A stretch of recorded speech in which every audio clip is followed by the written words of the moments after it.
Hey, I'm Decathlon Gamer. Welcome back to FM23 Youth Factory. This is episode 29. We're going to be wrapping up our season here pretty quickly.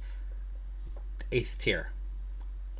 It's looking pretty likely we are headed to the 7th tier. Our big threat was shooting ourselves in the foot because we had started to open a gap. It was only 5 points a short while ago, but then after 3 straight wins, including against the number 2 FC Bristol, at the end of last episode, we found ourselves with 9 to go, and suddenly we had a 10-point cushion, 9.9-point cushion, and it was starting to look pretty good for us, especially when we didn't have to compete with multiple matches a week any longer. We were healthy, the players had improved, and yes, we were losing players, but none of them were immediate. So then we've, from that point, gone on the road 3 straight times and come away with 3 comfortable victories. 3-0 with a very early goal from Trainer. 3-0 with a brace from Trainer, including one early. And then 4-1. All on the road, all by 3 goals. And again, it was early. Wilkinson in the 23rd, Trainer in the 25th, another brace for Trainer. Penreese also getting a goal this time. And that domination, which, wow, look at those yellow cards. Almost the entire team saw yellow. Fortunately, nobody sent off in that one, but that's going to hurt in terms of the accumulation side of it.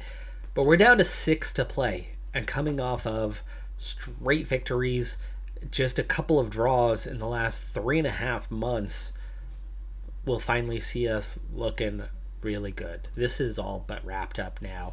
We have a 13-point advantage with 6 to play. There are only 18 points available the rest of the way. 2 more wins, and that will see out the season. We also benefited from a really easy schedule over the last handful of matches outside of the FC Bristol match. Even though we just played 3 on the road, they were all bottom-end teams. So does that mean we have a difficult schedule remaining, or did we get the difficult games out of the way in the early portion of the second half of the season? Now, I know we had a couple tough ones early on, but was it all of them? We have Buckland Athletic, who are 8th, Tavistock, who are 9th, Wimborne, who are 15th on the road. We do have Jersey Bulls late in the season. That could still be potentially on at that point, but then Willand and Corsham Town. So yeah, we got the majority of our difficult games out of the way, which means I think we're going to be cruising here real quickly to the end of our season and ready to promote to the 7th tier. And just like that, as we move forward on our way to securing the title, we secure the title, and the club on their own, without me having to request, instantly decide it's time to turn professional. So we are clearly all on the same page here, and that transition was immediate. I nearly forgot about it. Luckily, I didn't bypass too much time as I went on a little vacation with the end of the season turning into a cruise mode situation. But we have had 4 elite talents in our intake come in, including a goalkeeper, which is incredibly helpful for us. 2 wingers, both of them on the right, though. However, it's also clear that both can play on top, and one of them can play on the left. So that will come in handy for us. Also a center back, which, with the outgoing Quintafera, is very much a need for us. So is it possible that these 4 are going to instantly become impact players for us?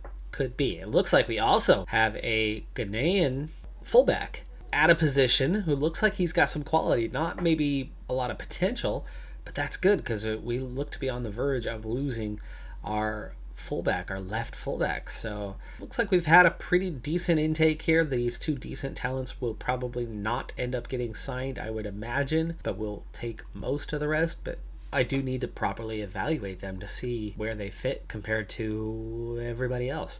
Meanwhile, in the league, I think we have taken care of business. Yes, we have. So we are now at a stage where there are 4 matches to play. That is 12 points. We have more than a 12-point cushion.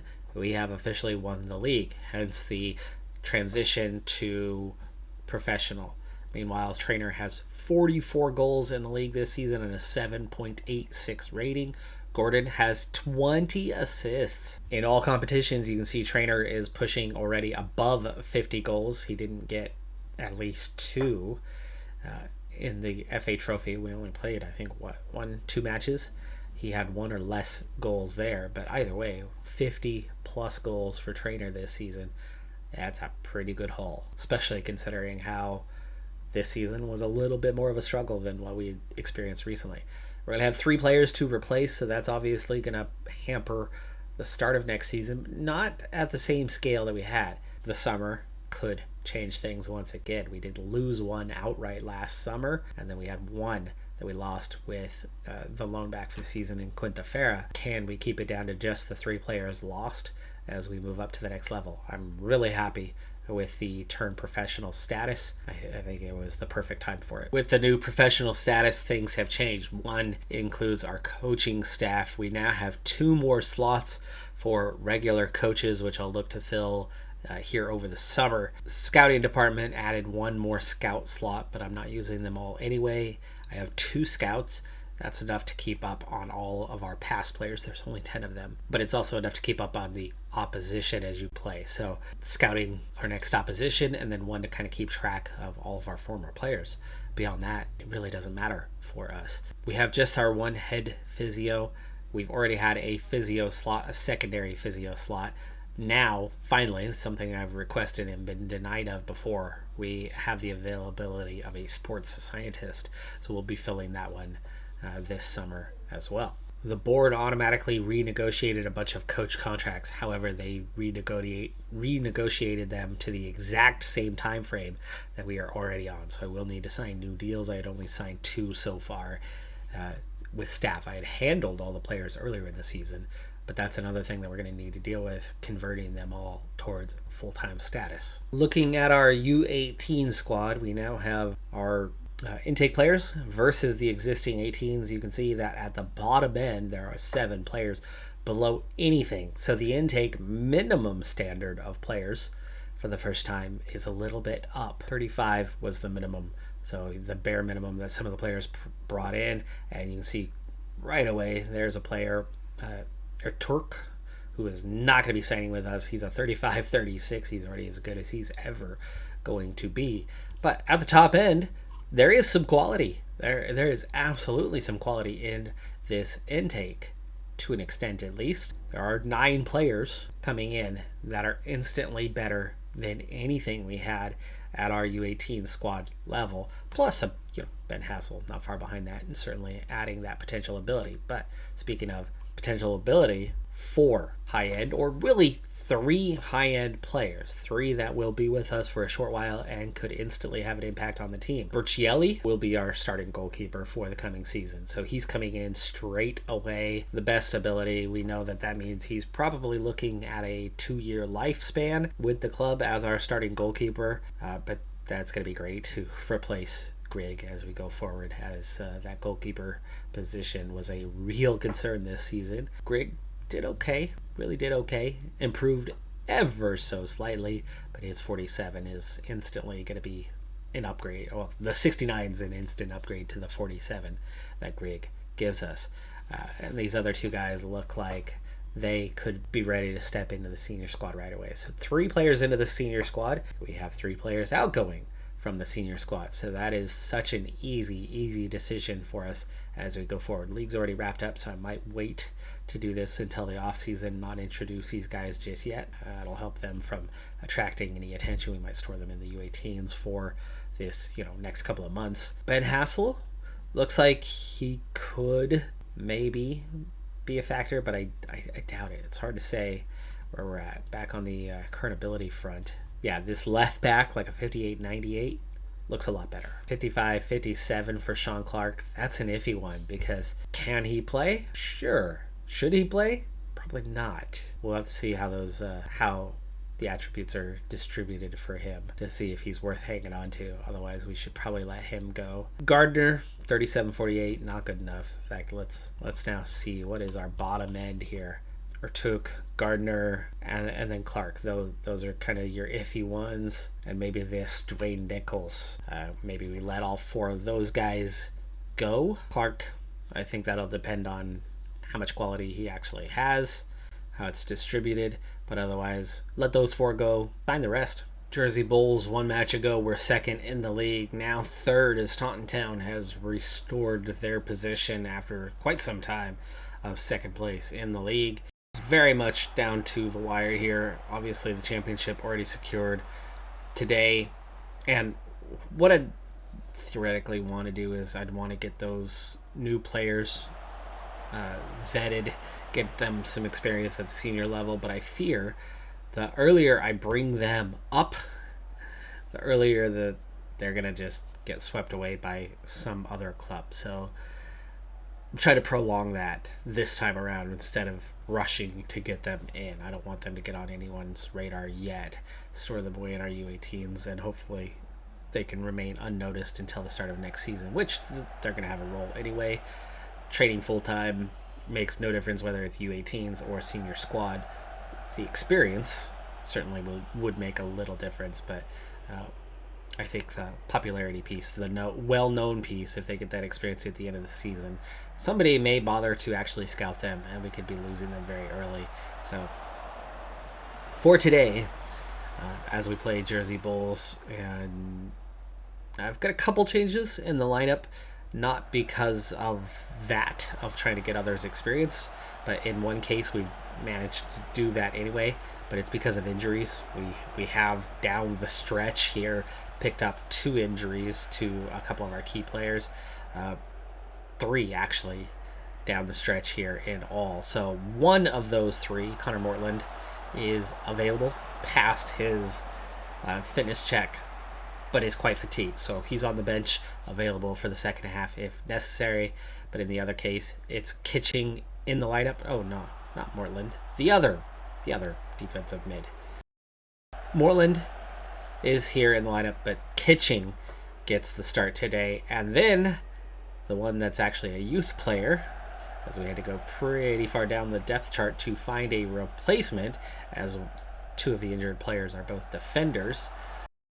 Dashfield is the player who has the exact 100 potential ability that we've had on our U18 squad for some time. This is his 2nd appearance of the season. He's come off the bench once in FA Cup or something along those lines.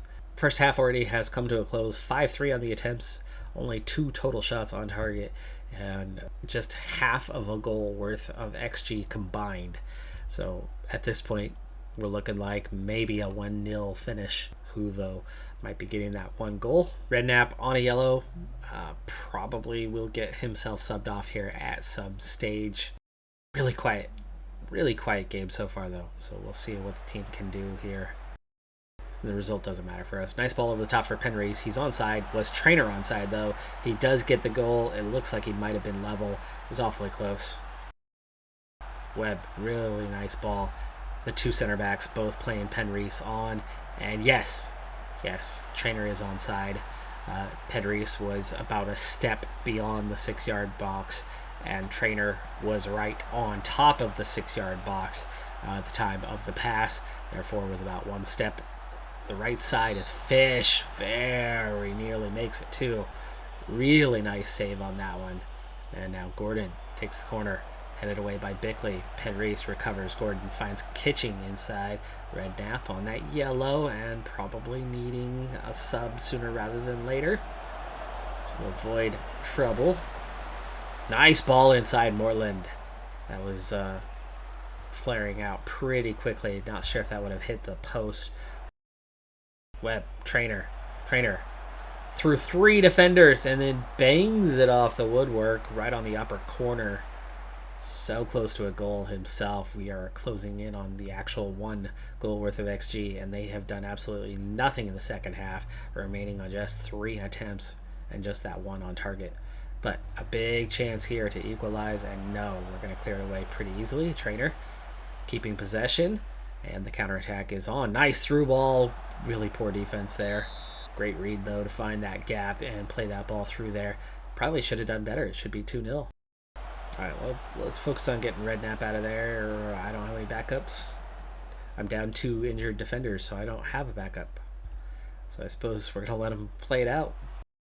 Counterattack on. Offside if he plays the pass. Guy's offside by a mile. Still offside. Finally he gets onside. And Greg gets a piece of that, pushes it wide. Oi! Oh, wow. We didn't show up on that corner kick at all. And the score is level. Against the run of play. Absolutely nothing doing all game. I had 6 players in the area, and 1 player comes running in and jumps between the crowd of 6. Not one of our 6 guys got a foot off the ground. All 6 of them just stood there. And their one guy comes flying through, heads it off the corner, and then for the rebound, nobody else showed up for that one either. Heading into stoppage time here, I've not made any subs, so let's get Gordon out as he's not having a good day. And we never dominated this match, but it was clear that we were the better team. I mean, they had done nothing the entire half, and then all of a sudden, out of nowhere, one simple attack. Thornhill! Oh, it's not offside. Offside flag is raised on a very clear onside situation. That was not questionable at all. Terrible call there. We will get another chance, though. Kasungo, Mutombo, Thornhill taken down in the box. No call. But the clearance is grabbed by Fish and slammed into the back of the net. And we've got ourselves a winner. This time Thornhill would have been offside. But Kasungo, Mutombo, nice ball through. Thornhill, yeah. You know what? I think that's a good no call. It looks like Tomlinson just got the ball first. And Thornhill got clipped off, but that was it. Oh, Greg! Oh, man. I think the game was already over. That should have been the last kick of the game, the goal. But they send a long ball up, and Bickley, no power on it, doesn't beat Greg, but Greg somehow makes an absolute meal of it. Farewell, Greg. I wish thee well, but you're going back to the bench as soon as possible. How that finishes 2-2, I don't know. How we don't score more goals when we absolutely dominate. How they only get 2 shots, well, 3 shots the entire second half. How they get 2 goals out of that is just absurdly bad on our part. The 90 plus 3 had already been played. The final seconds of that, we were a few seconds beyond that when we scored. Should have been the final kick of the game. There was absolutely no reason. I did no delays, so there shouldn't have been any extra time in there. So how that gets called, I don't understand. I do not understand that one. And that was an own goal for Webb. So the shot was deflected by Webb. Apparently that's why Greg can't make the stop, because he's zigging when he should be zagging, but because of the deflection, he still gets a piece of it. He still should have stopped it. Dashfield only a 6.3 in his first start for the senior club. Nothing we could do there because of it was an injury, and the only backup we have is Redknapp at left back, and Redknapp had to play because his backup was out injured. Despite that, that was a game we easily should have won. Very disappointing draw, but no matter. Season's done. We've already won our championship. We have nothing left to play for heading into the final match of the season, but that doesn't mean others do not have things to play for. And actually, we find ourselves embroiled in quite the interesting match at the end of the season, though, because it's not important to us, I will not play it live. But here's the situation. We already won the championship. We're 14 points up. Taunton Town has secured a playoff spot in second. But what was, a handful of matches ago, a very clear 4-horse race for 4 playoff positions, and then a healthy gap below them, Horsham Town, the one who was in 6th place, has been on fire. And they have gone from 6th to 4th by 1 point. So FC Bristol on 72, Horsham on 70, Melksham and Jersey Bulls both slipping down to just 69 points, and 1 point out right now, potentially goal differential out for Bournemouth FC. And it's Horsham Town who we play on the road in the final match of this season. They obviously are going to be desperate for a win. I'm not desperate to be giving up anything, and with the situation that I've already mentioned about not wanting to give too much attention to my U18s early. I'm planning on playing a strong side for this one. Healthy, but strong side. Not everybody's healthy, so there will be some changes, but only out of what's forced. My guys that are on loan backs and leaving the club, this is their final chance to play for us. I'm going to give them that opportunity. If they're healthy, I think we're going to be without trainer, though, potentially. We'll find out in just a moment, but that means there's a lot on the line for this game, and I still want to come out as winners. I don't want to go down with our third loss of the season now. 28 wins sounds better. We have had a couple of draws down the stretch, so we have dropped some points. 90 wouldn't be terrible, but I'm still aiming for 92. By the way, outside of Corsham against us, everyone else has an easier match. Oh, except the one club that's suddenly on the outside looking in, Jersey Bulls. They have Sherborne Town, who are 8th, but they are at home. So everybody else has a pretty good opportunity to win. And the bottom 3, that's all secured, other than the fact that Bristol MF could still drop down to, well, theoretically down to last, but Frome is not going to get out of the relegation zone.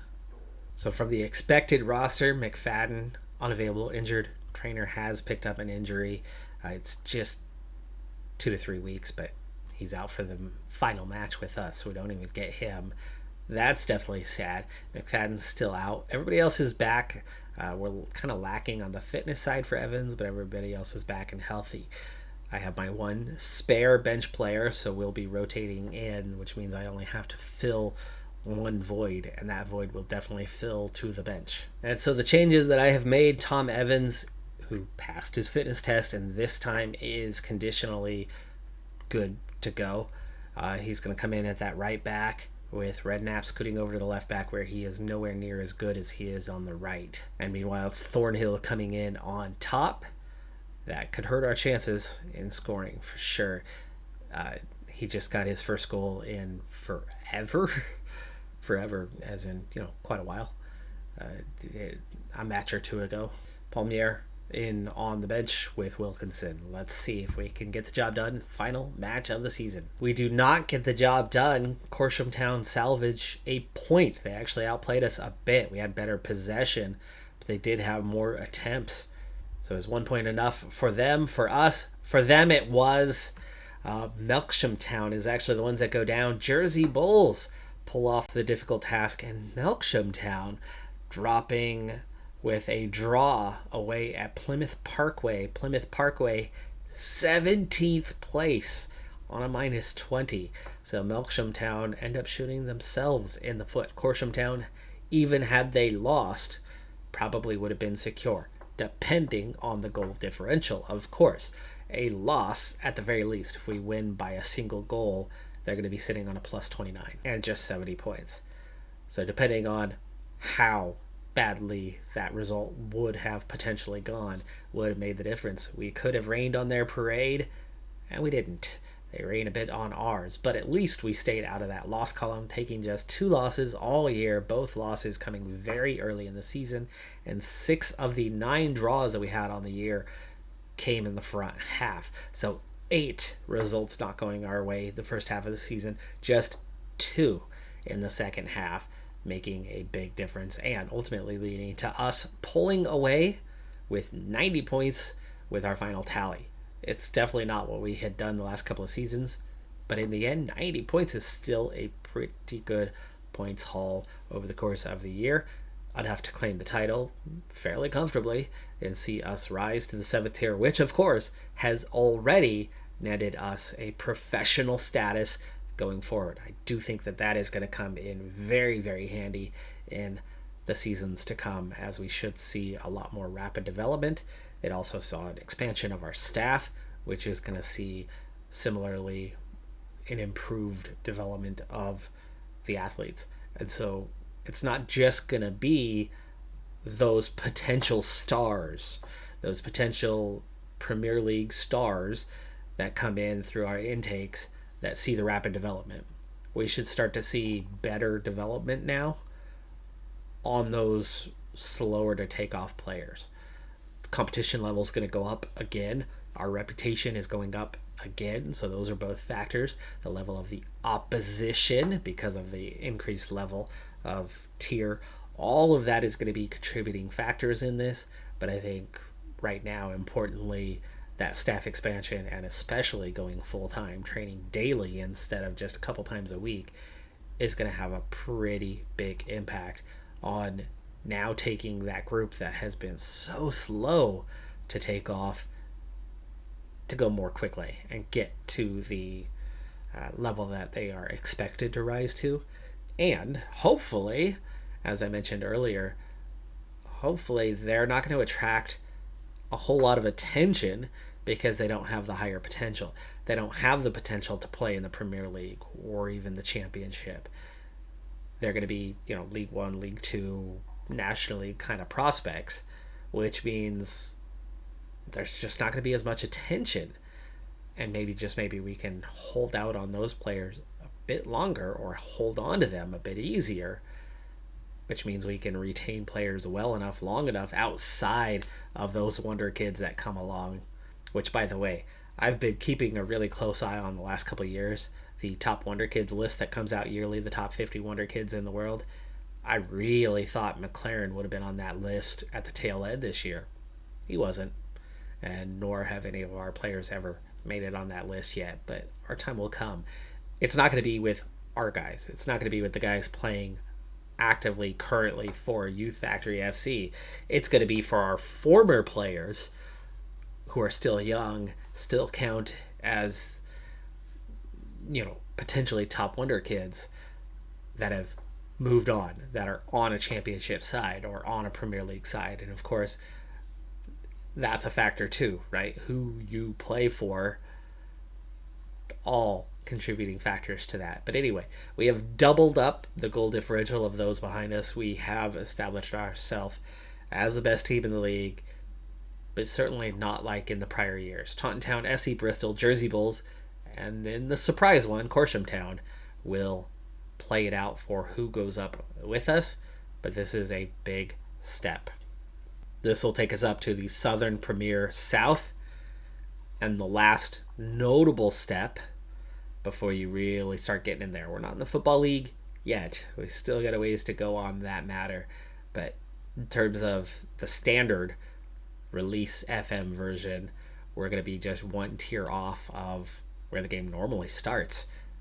I'm surprised it's taken this long, this many episodes to do this, but because of that minimum security in particular, not being able to hang on to players as long has made this a lot tougher series than what I normally have. But only tough to the point where we've had to be a lot more involved and not just do a 2-episode season or a 3-episode season on a regular basis.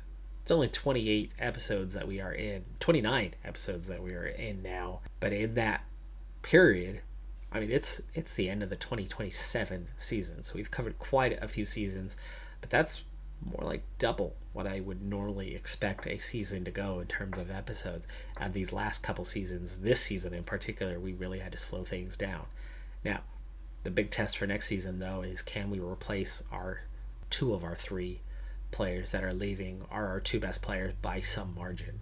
So without them, how will we perform? My guess is we're going to be okay next season unless the summer brings additional and immediate transfers of players on the current squad. That is going to do it for this episode, though. I'm Decathlon Gamer. Like, comment, subscribe, and I'll see you next time. Have a good one. Be safe out there. Bye for now.